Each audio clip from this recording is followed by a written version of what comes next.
Direct اس خط میں یہ چیز لکھی گئی ہے کہ ان کی ڈائریکٹ انٹرفیئرنس تھی، جس کو ہم لوگ کنڈیم کرتے ہیں۔ یہ پاکستان کی جمہوریت کے لیے زہر قاتل ہے۔ پاکستان آگے ترقی کرے اور آئین اور رول آف لا یہاں پہ ہونا چاہیے، ایک قانون اور ایک ملک۔ اسی تناظر میں ہم لوگ آج ڈیبیٹ کرنا چاہ رہے تھے 9 مئی کے اوپر ایک انڈیپینڈنٹ کمیشن بنے جو کہ دودھ کا دودھ اور پانی کا پانی کرے، جو کہ CCTV فوٹیجز ہیں وہ سامنے لائی جائیں اور یہ فکٹیشس اور جھوٹے کیسز جو ہیں ان کو ختم کیا جائے۔ صدر مملکت آصف علی زرداری کی دعوت پر ایرانی صدر ابراہیم رئیسی 22 اپریل کو اسلام آباد پہنچ گئے۔ اعلیٰ سطح کا وفد بھی ایرانی صدر کے ہمراہ ہے اور ابراہیم رئیسی کا صدارت سنبھالنے کے بعد یہ پہلا غیر ملکی دورہ ہے۔ ایرانی صدر کی پاکستانی ہم منصب صدر آصف علی زرداری سے بھی ملاقات ہوگی۔ ایرانی صدر کی وزیر اعظم شہباز شریف کے ساتھ بھی ملاقات ہوگی۔ ذرائع کے مطابق ملاقاتوں میں معاشی تجارتی تعاون کے مختلف سمجھوتوں پر دستخط ہوں گے۔ اسرائیلی فضائیہ نے ایران پر حملے کی تیاری مکمل کر لی۔ اسرائیلی میڈیا کے مطابق اسرائیلی جنگی کابینہ کے گرین سگنل کا انتظار کیا جا رہا ہے، جس کے بعد حملہ کیا جائے گا۔ اسرائیلی آرمی چیف نے کہا ایرانی حملے کا ضرور جواب دیا جائے گا۔ وزیر امریکہ ایک بار پھر اسرائیل کی حمایت میں سامنے آ گئے۔ امریکی وزیر خارجہ کہتے ہیں کہ اسرائیل کے دفاع کے لیے ہر وقت تیار ہے، تاہم ایران کے ساتھ دشمنی میں اضافہ نہیں دیکھنا چاہتے۔ خطے میں کشیدگی بڑھانے کا کوئی فائدہ نہیں۔ وائٹ ہاؤس نے کہا کہ ایران کا ارادہ واضح طور پر تباہی پھیلانے کا تھا۔ یہ جھوٹ ہے کہ ایران نے اسرائیل کو حملے کی وارننگ دی تھی۔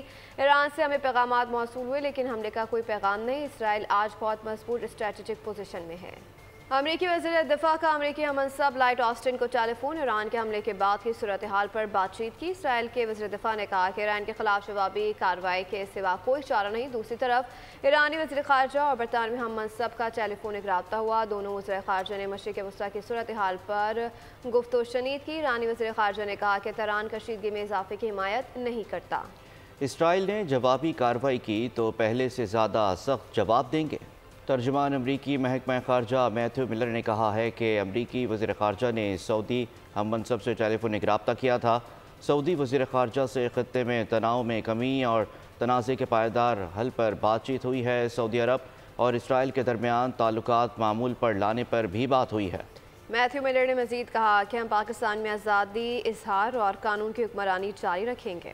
غزہ پر قابض اسرائیلی فضائیہ کی بمباری 24 گھنٹوں کے دوران مختلف حملوں میں 22 فلسطینی شہید اور 200 سے زائد زخمی ہو گئے۔ اسرائیلی جنونی فوج نے نصرات کیمپ پر حملے میں مسجد سمیت رہائشی عمارت کو تباہ کر دیا۔ مقبوضہ فلسطین کی مزاحمتی تنظیم حماس کے سربراہ اسماعیل ہانیہ کی ننھی پوتی زخموں کی تاب نہ لاتے ہوئے شہید ہو گئی۔ آگے بڑھتے ہیں۔ عید الفطر کے پرمسرت موقع پر consul general of Pakistan Barcelona Murad Ali Wazir کے زیر اہتمام پاکستان ہاؤس میں عید ملن پارٹی کا اہتمام کیا گیا۔ بچے بڑے سب خوشی کے موقع پر اکٹھے ہو گئے۔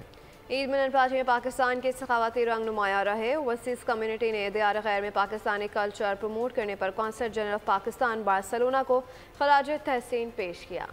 وطن عزیز میں تو عید کے میل ملاپ اور محفلیں ختم ہوئی، مگر پردیسیوں کی عید بیٹھک لگنے کا وقت اب شروع ہوا ہے۔ سویڈن کے زبیر حسین کی رپورٹ کے مطابق سویڈن کے شہر مالبو میں معروف کاروباری شخصیات سعید الحسن کی جانب سے کمیونٹی کے اعزاز میں عید ملن پارٹی کا اہتمام کیا گیا۔ تقریب میں پاکستان کلچرل سوسائٹی سویڈن کے صدر عامر جنجوع نے خصوصی شرکت کی۔ مہمانوں کی توازو پاکستانی کھانوں سے کی گئی، جبکہ بچہ پارٹی کے بھی مزے ہو گئے۔ ہالی ووڈ فلم رسٹ کے سیٹ پر اصل گولی چلنے کے کیس میں پیش رفت۔ رسٹ فلم کے سیٹ پر ہتھیاروں کو ڈیل کرنے والی ہانا ریڈ کو 18 ماہ قید کی سزا۔ قید کی سزا سن کر ہتھیاروں کو ڈیل کرنے والی ہانا ریڈ پھوٹ پھوٹ کر رو پڑی۔